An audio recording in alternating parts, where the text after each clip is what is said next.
Start reading, Rob. Assistant slut lady. Attitude hostile. Rip. Okay, and that's it. Okay. The visual language really led the way. And then once that visual language was established, that kind of was the discipline for us to make things happen in. Sick of you laughing, snoring, and you goddamn farts. You goddamn farts! There were certain scenes that I just could not wait to do. Now I'm free. Now I'm free from your designs.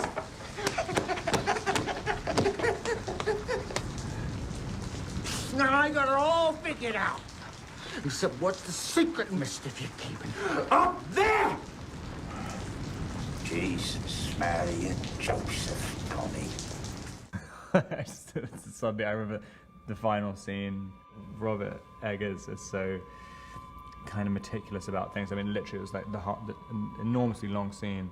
I had it in my head, but he'd probably be handheld and just kind of follow you around going crazy. And we get there and say, all right, so you're going to have this pipe up your leg the whole time, when your shoulder's going to be falling off, you're going to start bleeding halfway through, and there's literally there's like 3 stunts in it, all these different squibs going off. And yeah, I remember doing that the first take and getting probably 11 out of 12 actions right, and then at the end forgetting that somebody's cut my arm off basically, and I go and take a drag from the cigarette, and I just remember lifting my arm like and like just kind of throwing your arm down to have a fake arm again. Spill death and triple drain. Make the ocean caves our bed. God who hears the surge's roll, deign to save a suppliant soul.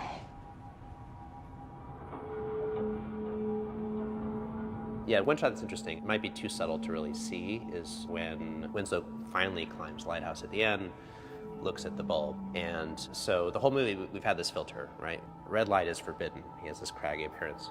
And he goes up there, he's covered in blood, which is red, so it looks black. If you notice, before it gets overexposed, the blood kind of washes away. And that was kind of an early idea. Because this orthochromatic look is it's kind of terrestrial, it's very physical, it's very earthy. And the light sort of transcends that. So orthochromatic film sort of emphasizes these short wavelengths. And I wanted to sort of shift when the light beams onto him to red light.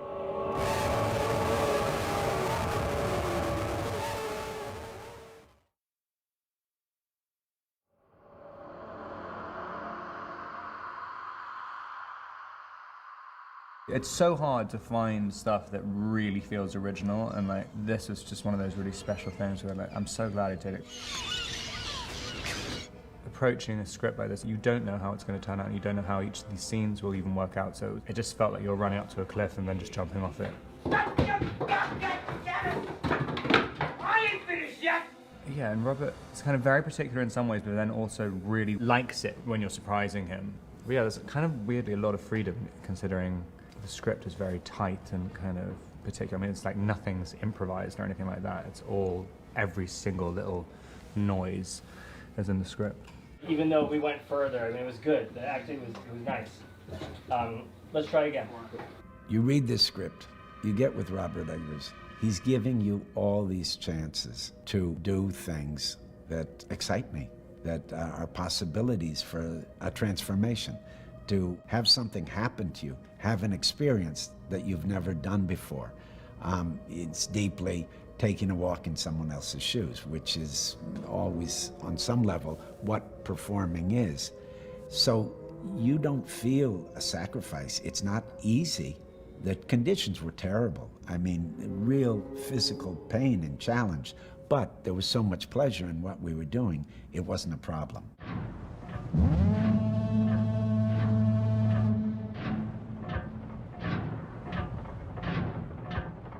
Damien Volpe, the sound designer, is an incredibly uncompromising collaborator.